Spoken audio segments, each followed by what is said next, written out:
करोड़ों दर्शकों का मिल रहा साथ। एमपी की बात एमपी न्यूज के साथ। मध्य प्रदेश में राजनीतिक सरगर्मियां अब अपने चरम पर है। कारण भी साफ है, क्योंकि नवंबर महीने में मध्य प्रदेश में विधानसभा चुनाव होने हैं। ऐसे में जनता के सरोकार से जुड़े तमाम योजनाओं का बखान हो रहा है। जहां एक और सरकार जनता को सौगातों पर सौगातें दिए जा रही है, तो विपक्ष भी लगातार अपने घोषणा पत्र यानी कि अपने वादों के पुलिंदे जनता के सामने रख रहा है। ऐसे में क्या है हकीकत, क्या है सच्चाई, और क्या वाकई में सबसे महत्वाकांक्षी योजना लाडली बहना योजना मध्य प्रदेश में गेम चेंजर साबित होगी? तमाम मसलों पर बात करेंगे और राजनीतिक समीकरणों को टटोलने की कोशिशें भी करेंगे। आज हमारे साथ मेहमान के रूप में मौजूद रहेंगी मध्य प्रदेश सरकार की कैबिनेट मंत्री सुश्री उषा ठाकुर जी, जिनका नाम उषा दीदी के नाम से पुकारा जाता है। और एमपी की राजनीति में दीदी के बिना कहा जाता है कि सियासी समीकरण अधूरे से लगते हैं। सबसे पहले दीदी, आपका बहुत बहुत स्वागत है एमपी। बहुत धन्यवाद महेंद्र जी। तो शुरुआत करते हैं, क्योंकि लाडली बहना ये शब्द जुबां पर है और मुझे लगता है कि मध्य प्रदेश की हर महिला इस योजना के बारे में जानना चाहती है, इस योजना को समझना चाहती है। तो शुरुआत इसी योजना से करते हैं, इसी महत्वाकांक्षी योजना की बात करते हैं। मंत्री महोदया, सबसे पहले तो क्या आप मानती हैं कि आपके सरकार की सबसे बड़ी उपलब्धि बन गई है अब ये लाडली बहना योजना? क्योंकि तमाम बहनाओं का दिल जीतने के लिए शिवराज भैया जिस तरह से सड़कों पर निकल रहे हैं और जो हुजूम उमड़ रहा है। देखिए, सरकार की उपलब्धियां तो असंख्य हैं। अधोसंरचना में भी हमने सारे कीर्तिमान पूर्व के ध्वस्त किए। और ये जो योजना है लाडली बहना योजना, ये एक सामाजिक क्रांति है और मातृशक्ति परिवार, समाज और राष्ट्र के प्रति अपना दायित्व जागरूकता के साथ निभाए, इस बात की अपेक्षा के साथ इस कार्य योजना को प्रारंभ किया। आप क्या मानती हैं, क्योंकि चुनावी साल है, ऐसा माना जाता है कि इस साल में अग्नि परीक्षा होनी है, जनता के बीच में एक बार फिर इम्तिहान की घड़ी आ रही है, तो इस योजना का कितना लाभ जो है सत्तारूढ़ भारतीय जनता पार्टी को मिलेगा? देखिए, जन कल्याणकारी योजनाएं, और ये भारतीय जनता पार्टी है जो राजनीति को समाज सेवा का सशक्त माध्यम बनाने का संकल्प लेकर राजनीतिक क्षेत्र में उतरी हुई है। हमारी पंचनिष्ठाएं इस बात की साक्षी हैं। और सत्ता केंद्र की हो, राज्य की हो, सदैव अपनी पंचनिष्ठाओं के प्रति जागरूक रहते हुए लोक कल्याणकारी योजनाओं का निर्माण करते हैं हम। और हमारी पंचनिष्ठाओं में शामिल है सामाजिक यानी शोषण मुक्त और समता युक्त व्यवस्था के हम लोग पक्षधर हैं और उसी को लेकर काम करते रहते हैं। चलिए, बड़ी बात है। समाज सुधार की भी एक दिशा निर्देशन है और ये कहा जाए कि सही मायनों में एक महिला को आत्मनिर्भर बनाने की कोशिश भी है सरकार की ये योजना। आज हमने जैसे देखा इंदौर की सड़कों पर जो रोड शो निकला, मुख्यमंत्री शिवराज भैया के नाम के नारे लग रहे थे और बड़ी तादाद में महिलाएं मौजूद थी। लाडली बहना की सेना का गठन भी अब आपकी सरकार ने कर दिया। क्या माना जाए, इससे क्या माना? ये बहुत अद्भुत और अनूठा। मैं सोचती हूँ कि सभी मीडिया के साथी भी वहाँ पहुँचे और सबने उस आत्मीयता के वातावरण में सराबोर होने से कोई बच नहीं पाया होगा। एक अद्भुत आत्मीय वातावरण आज था। और लाडली सेना, तो मैं आपको बहुत स्पष्ट बताना चाहती हूँ कि महू ने सबसे पहले अपनी 78 पंचायतों में लाडली सेना का गठन, सिर्फ गठन ही नहीं, उनको लाठी, तलवार और पटा घुमाने का प्रशिक्षण भी हमने प्रारंभ कर दिया। तो कैसा इसका प्रारूप होगा, इस सेना का क्या मुख्य उद्देश्य होगा, क्या कार्यप्रणाली होगी और कैसे ये सरकार के कंधे से कंधा मिलाकर काम करेंगे? ये समाज के साथ कंधे से कंधा मिलाकर खड़े रहे, ये नीति और नियत है भारतीय जनता पार्टी की। और हर पंचायत में ऐसी, जहाँ बड़ी पंचायतें वहाँ 21 बहनों को हम सक्रियता से ढूंढ रहे हैं और 11 बहनों की छोटी पंचायत में हम एक समिति बना रहे हैं। मैंने तो अपने यहाँ इनके नाम, पता, आधार कार्ड नंबर, मतदाता क्रमांक सहित उनकी सूची बनाई है। वो सूची हम पंचायत में भी प्रेषित करें, संबंधित थाना, आईजी, एसपी सबके पास में। और उन बहनों से अपेक्षा इतनी ही है कि समाज कल्याण की जो योजनाएं हैं वो जन जन तक पहुँचे। कई बार जानकारी के अभाव में लोग उसमें शामिल नहीं हो पाते, तो पहला काम तो वो ये करेंगे कि जन कल्याणकारी योजनाएं जिन तक नहीं पहुंची उनको उसमें वो शामिल कराने में अपना दायित्व निभाएंगे। बच्चों को संस्कारित करें, आध्यात्मिकता का प्रशिक्षण दें। हमने हर पंचायत में, मंदिरों में उनकी भजन टोलियां बनाकर कि भाई 15 दिन में नहीं तो महीने में एक बार पर उस मंदिर पर बैठकर सामूहिक भजन कीर्तन, क्योंकि ये सब आध्यात्मिकता के वातावरण को विस्तार देते, और वातावरण में जब सात्विकता आती है तो निश्चित रूप से कई बुराइयां स्वयं समाप्त होती हैं। और जब बहनें ये लाठी चलाना सीख रही है, तलवार चलाना सीख रही है, पटा घुमाना सीख रही है, तो उनके आत्मविश्वास में भी वृद्धि होती है। और कोई असामाजिक गतिविधियों वाले लोग यदि वहाँ वातावरण खराब करना चाहते हैं तो ये बहनें उनको सबक सिखाने के लिए भी तत्पर खड़ी हैं। साथ ही हरित क्रांति जी बिल्कुल कि हर पंचायत में हमने तो टारगेट किया है कि मेरी महू में जैसे 49,000 बहनें लाडली लक्ष्मी बनी हैं। तो अभी जो पर्यावरण का संतुलन बिगड़ रहा है, तो हर मनुष्य की ये जिम्मेदारी बनती है कि यदि हमें ग्लोबल वार्मिंग से निपटना है, यदि हमें हमारे इंदौर को शबे मालवा के रूप में फिर से स्थापित करना है, तो हमें हमारा तापमान 38 डिग्री तक ले जाना होगा। तो हम 49,000 पेड़ लगाएंगे महू में। वन से भी हमने सहयोग मांगा है, और स्कूल कॉलेजों से और सभी दूर कि हम तो छाया पोर्टल बना रहे हैं और QR कोड के साथ कि ये पेड़ मेरा, ये आपका, इस प्रामाणिकता के साथ पेड़ों को हम जिंदा रखेंगे और उनका पालन पोषण करके आने वाली पीढ़ी को उसे समर्पित करेंगे। तो ये लाडली सेना आध्यात्म के प्रति लोगों को जागृत करेगी, संस्कारों के प्रति जागृत करेगी, पर्यावरण के प्रति जागृत करेगी और जन कल्याणकारी योजनाओं का लाभ दिलाने के लिए प्रेरित भी करेगी। चलिए, बहुत सुंदर परिकल्पना यहाँ पर संजोई है और उम्मीद है कि इसका सही मायनों में क्रियान्वयन हो सके, ताकि इसका लाभ जो है अंतिम पंक्ति में खड़े समाज के हर व्यक्ति तक जरूर पहुंच सके। इस बात को भी निश्चित रूप से देख लेना चाहिए। बहरहाल आगे बढ़ते हैं। आपने महू की बात की, आपकी कर्म भूमि है महू। किस तरह से आपने सौगातें दी और 5 साल में कितना आपने काम किया है, और दिन रात जो आपकी सक्रियता है उसको लेकर अब आपको क्या लगता है, क्या समीकरण आपको फिलहाल नजर आते हैं महू विधानसभा के? महेश जी, मुझे जो जिम्मेदारी मिली थी आज से 4.5 साल पहले, मैंने हर क्षण जागरूक रहते हुए बहुत तत्परता से उसको निभाने की हर क्षण कोशिश की है। और मुझे बताते गर्व होता है कि पिछले 50 साल से जिन कार्यों का रास्ता वहाँ के नागरिक भाई बहन देख रहे थे। मैं बात करूँ अपने सिमरोल सेक्टर की, तो हमारी नीचे सिमरोल में आदिवासी पंचायतें हैं, 7-8 पंचायतें हैं, और पानी की वहाँ इतनी दिक्कत थी कि हमारे आदिवासी भाई बहनों के गेहूं ऐसे जीरे के बराबर ही रह जाते थे। तो हमने वहाँ बेका तालाब, वन विभाग से अनुमति लेना बहुत क्लिष्ट होता है, आप जानते हैं उन प्रक्रियाओं को, पर मुझे गर्व है कि उन सारी क्लिष्टताओं को हमने ध्वस्त किया। बेका तालाब की स्वीकृति संपूर्ण आ चुकी है और उसके जो पौधे कटने थे वो सब काम प्रारंभ हो गया, और मुझे लगता है कि इस सत्र में हम उनको बेका तालाब बना कर देंगे और नीचे की वो 12-15 जो पंचायतें हैं उन सब का कष्ट खत्म होगा, आर्थिक उन्नति होगी, और मुझे लगता है घर परिवार समाज में सुख शांति व्याप्त होगी। ऐसी गोकुलिया कुंड तालाब है, वो चिर प्रतीक्षित था। आपको यदि कभी संज्ञान में होगा तो उसको लेके बहुत आंदोलन भी नागरिकों ने किए थे, वो बन के पूर्णता को प्राप्त कर गए। और जानापाव महेश्वर ड्रिप इरिगेशन, क्योंकि जानापाव पे आप जानते हैं अभी हमने वहाँ पर भगवान परशुराम लोक का निर्माण भी माननीय मुख्यमंत्री जी ने घोषणा की है, उसकी भी कार्य योजना पूरी तैयार की गई है।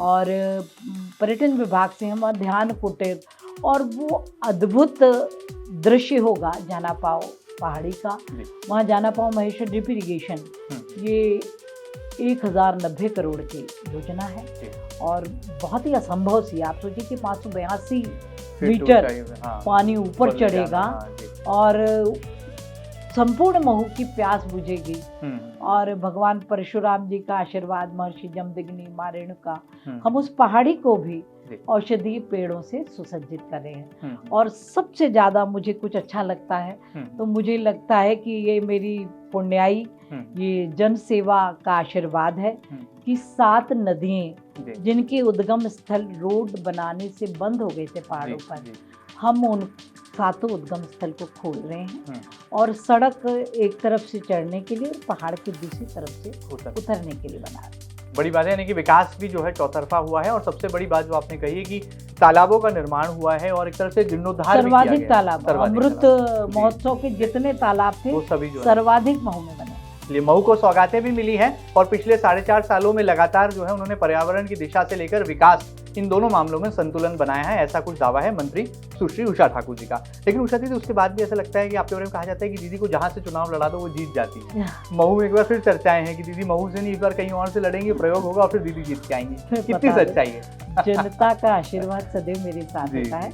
और महन जी, मैं आप कहीं पता लगाएंगे, आप लोग तो चौथे प्रहरी हैं, कि आम आदमी के न्याय की लड़ाई मैंने सदैव लड़ी, चाहे मैं कहीं भी रहूं। और वही कार्य पद्धति मेरी महू में भी रही। और कुछ जिनसे मेरी नहीं बनती वो है सट्टा चलाने वाले, दारू का काम करने वाले, कोई भू माफिया। मैं आम आदमी के हित में सदैव खड़ी हुई हूँ। जब इन लोगों से जनता को न्याय दिलाती हूँ तो इन सभी को अपने निजी स्वार्थों के कारण तकलीफ होती है और वही लोग ऐसा फर्जी वातावरण बनाते रहते हैं। लेकिन एक कांग्रेस के विधायक, उनको डर लग रहा है कि आप उनको हराने के लिए उनकी विधानसभा में न आ जाएं। अब देखिए, फिर सदैव हम तो संगठन के सिपाही हैं। संगठन को जहाँ लगता है कि भाई यहाँ जरूरत है तो वहाँ जिम्मेदारी दे, और संगठन जो कहेगा वो करना हमारा धर्म है।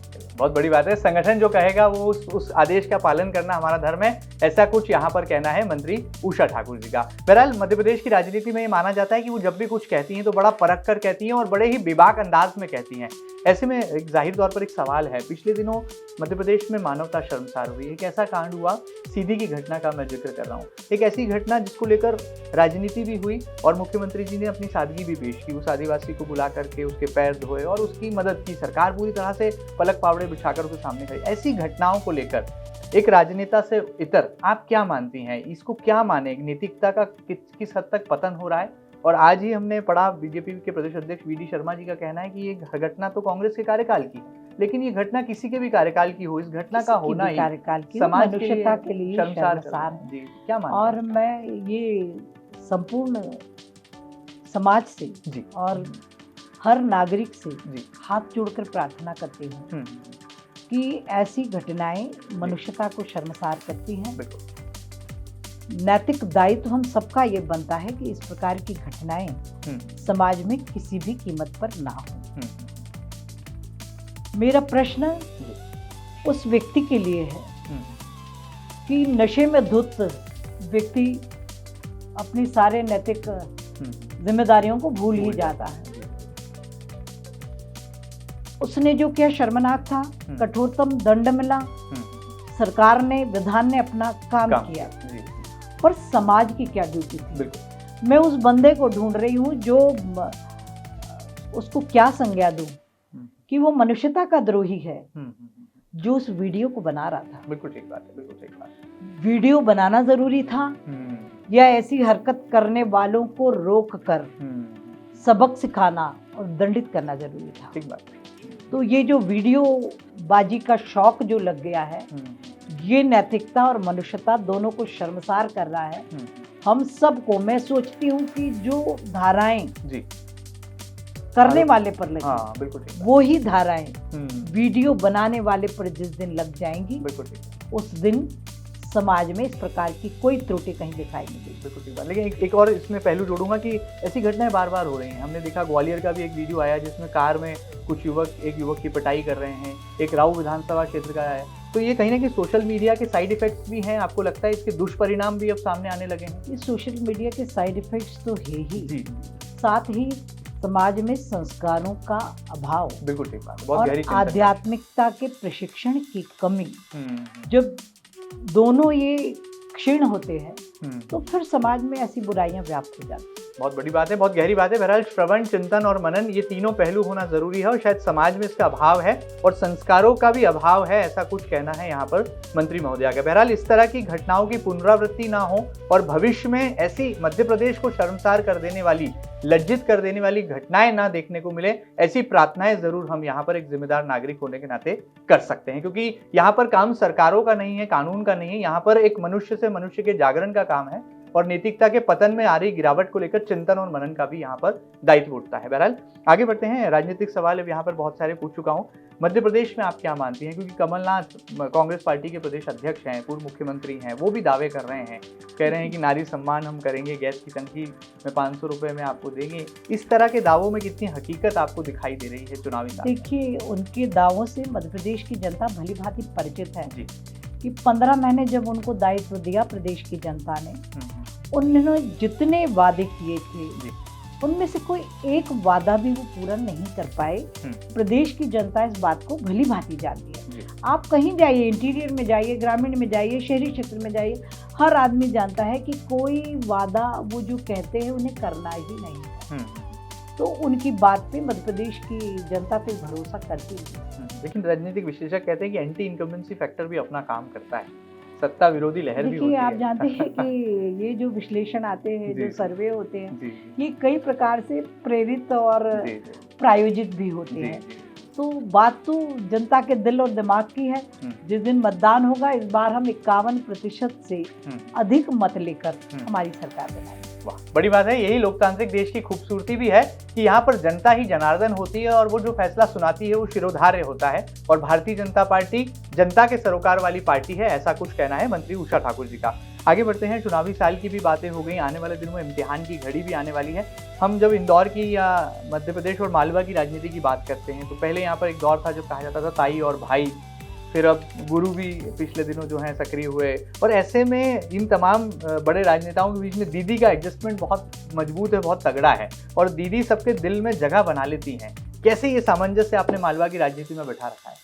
ये संगठन के संस्कारों की बात है। देखिए, और जब कोई दायित्व आपको मिला तो आप निराभिमानी रहकर निस्वार्थ भाव से यदि सबकी सेवा करते रहेंगे, बड़ों को सम्मान देते रहेंगे, छोटों से स्नेह करते रहेंगे, तो मुझे लगता है कि समायोजन हर वक्त बेहतर ही होगा। बड़ी बात है। एक सवाल और मेरे ध्यान में, कांग्रेस कह रही है कि हमारे लिए सर्वे ही सर्वे सर्वा है और वो उनकी पार्टी टिकट देने के लिए सर्वे आधारित चेहरे ढूंढ रही हैं। और जिस कर्मभूमि यानी जिस विधानसभा से आप आती है वहां पर भी बहुत सारे नए चेहरे आ रहे हैं। अंतर सिंह दरबार हैं, उनके अलावा भी बहुत सारे दावेदारों की फहरिस्त खड़ी होती जा रही है। कुछ चुनौती है क्या ये नए चेहरे आपके लिए?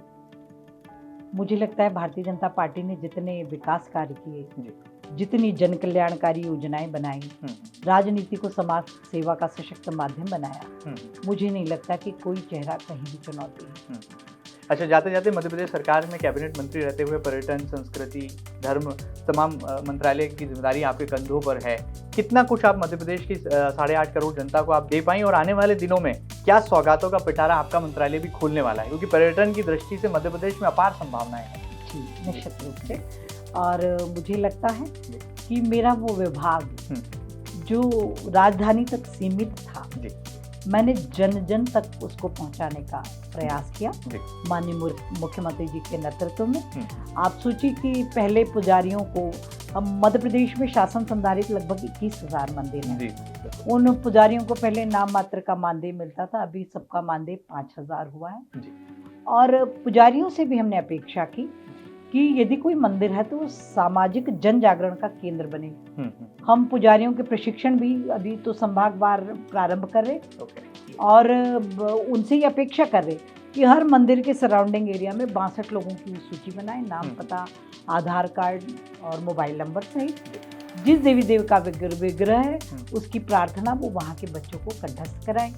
वहाँ के नागरिक भोग पहुँचाने में अपनी जिम्मेदारी, एक दिन में 2 लोगों की जिम्मेदारी तय होगी। ऐसे 62 लोगों की हम सूची बनाकर हमने अपने धर्मस्व विभाग को जन जन तक पहुंचाने का एक सशक्त माध्यम बनाया। तीर्थ यात्राएं आप देख रहे हैं कि द्रुत गति से प्रारंभ है और पहली बार हवाई जहाज से हमने तीर्थ यात्रा कराई है। और उन तीर्थ यात्रियों को जब उनके चेहरे पे आनंद की पराकाष्ठा देखते हैं तो लगता है कि हमने भी हमारा मनुष्य जीवन सार्थक किया। वो कहते थे हम आज तक दूर से ही हवाई जहाज देखते थे, हम मुख्यमंत्री जी का कैसे धन्यवाद करें कि आज हम उसमें बैठकर यात्रा कर रहे हैं। तीर्थ यात्राएं पहली बार हमने धर्मस्व उसका पूरा सारे रिकॉर्ड हमने मेंटेन किया। मंदिर, पुजारी कौन, संपत्ति क्या, सारा व्यवस्थित करने की एक पुरजोर कोशिश की है। हमने आज़ादी के अमृत महोत्सव में जो अद्भुत कार्यक्रम सारे राष्ट्रवादिता के कवि सम्मेलन हो, सांस्कृतिक कार्यक्रम हो, हर जिले में लगातार दिए हैं, हर विधानसभा में दिए हैं। और मैंने अपने महू में मेरे 253 शासकीय विद्यालयों के नाम क्रांतिकारियों के नाम पर किए हैं। और बच्चों को संस्कार दृढ़ता से देशभक्ति का मिले, हर प्राचार्य के साथ अनुबंध किया कि प्रार्थना के वक्त एक क्रांतिकारी का जीवन पढ़कर सुनाइए। बच्चे क्यों ध्यान से सुनेंगे, बच्चों को कुछ न कुछ हमें प्रेरित करने के लिए देना होता है। हमने बच्चों से कहा है कि जब 253 का जीवन चरित्र हम पढ़ लेंगे, एक लिखित प्रश्नोत्तरी होगी और हर विद्यालय से जो बच्चा सर्वाधिक अंक लाएगा उसे हम बाघा बॉर्डर की यात्रा कराएंगे। तो आप आश्चर्य कीजिएगा, बच्चे पेन डायरी लेके प्रार्थना में खड़े होते हो कि कुछ मुझसे छूट ना जाए। आध्यात्म आप जानते हैं कि भारतीय संस्कृति की रीढ़ है रामचरितमानस।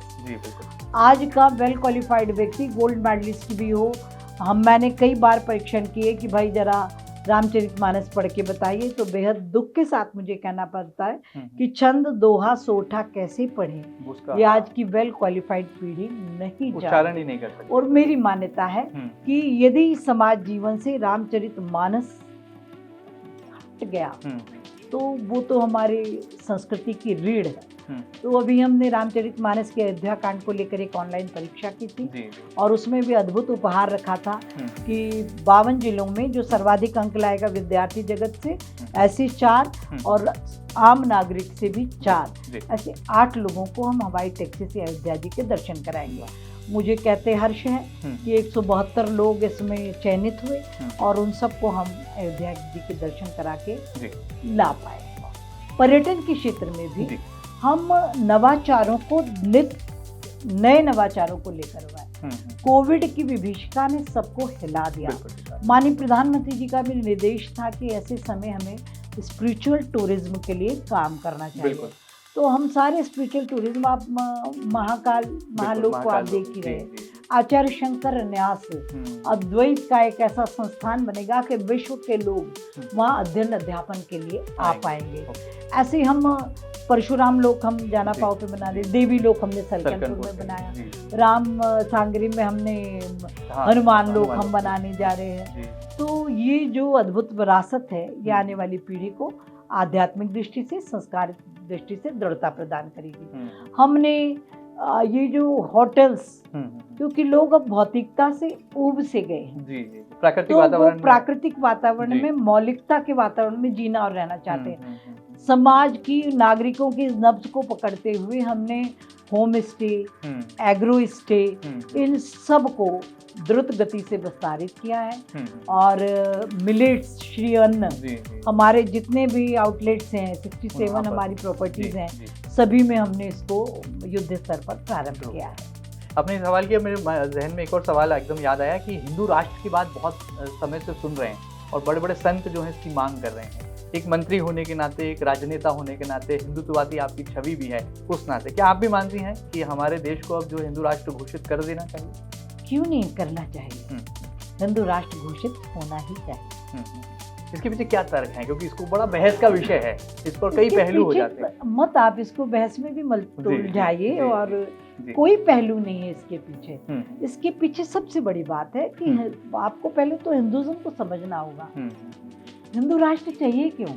हिंदू राष्ट्र चाहिए मानव कल्याण और संपूर्ण वसुधा की भलाई के लिए, जिस नीति पर हमारे राष्ट्र नायक मोदी जी चल रहे हैं। हमारा उत्तर प्रदेश, हमारा मध्य प्रदेश जिस गति से काम कर रहा है, हिंदू राष्ट्र वो राष्ट्र है जो हिंदुत्व की परिभाषा सुप्रीम कोर्ट ने स्पष्ट कर दी साथी कि जिसको भी बेहतर ढंग से अपना मनुष्य जीवन जीना हो वो हिंदुत्व को अंगीकार करे। तो हिंदुत्व तो संपूर्ण वसुधा के लिए जन कल्याण करने वाली पद्धति और दर्शन है। और मुझे लगता है कि कोविड की जो विभीषिका थी उसने पूरे विश्व को इस बात के लिए जागृत किया कि यदि सत्य सनातन वैदिक परंपराओं को हमने जीवन में नहीं उतारा तो हम जीवित ही नहीं रह पाएंगे। तो हमारा अग्निहोत्र हो, हमारे कच्चे मिट्टी के मकान हो, हमारे मिलेट्स जो मोटा अन्न, चूल्हे पे बनी हुई रोटियां, हमारी घानी से निकला हुआ तेल, हम यही तो हिंदुज़म यही तो चाहता है कि आप मौलिक जीवन पद्धति की ओर लौटें।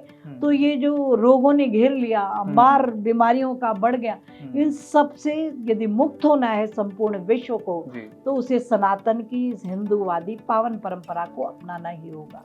ये बागेश्वर धाम वाले बाबा हों या कुबेरेश्वर धाम वाले बाबा हों, ये भी मांग करते हैं, तो इनकी मांग के साथ अभी मान लिया जाए कि मंत्री उषा ठाकुर जी की मांग भी जो है सामने है कि ये होना चाहिए। क्यों नहीं, पुरजोर तरीके से होना ही चाहिए। सुप्रीम कोर्ट भी ये कहता है कि भाई विश्व में इससे अच्छी कोई पद्धति हो तो आप उसको अंगीकार कर लीजिए। जब हमारी पद्धति विज्ञान की कसौटी पर कसी हुई है और जीव मात्र के कल्याण की बात करती है, तो उससे अच्छी पद्धति कौन सी। ऐसे जाते जाते यूनिफॉर्म सिविल कोड, इसको लेकर अब देश में एक बहस शुरू हुई है। सर्वे भी कई बड़ी बड़ी एजेंसियां कर रही हैं। क्या समाज का इसमें सही मायनों में प्रतिक्रिया है, क्या तर्क है? आप व्यक्तिगत तौर पर क्या मानती हैं, क्या ये होना चाहिए हमारे देश में? समान नागरिक संहिता लागू होनी ही चाहिए। और मैं आपको बता दूं, 2003 में जब मैं पहली बार विधायक बनी, उस समय मेरे यहाँ हजारों बहनों ने, आप जानते हो कि यूपी साइड में दुरदुरैया होती है, सुहागन महिलाएं इसको करती हैं, तो हमने बहनों से बात की कि हम अपने व्यक्तिगत बच्चों की सुख समृद्धि परिवार के लिए करते हैं, आइए हम सब एक दुरदुरैया करेंगे राष्ट्र की मंगल कामना के लिए कि इस देश में समान नागरिक संहिता अतिशीघ्र लागू।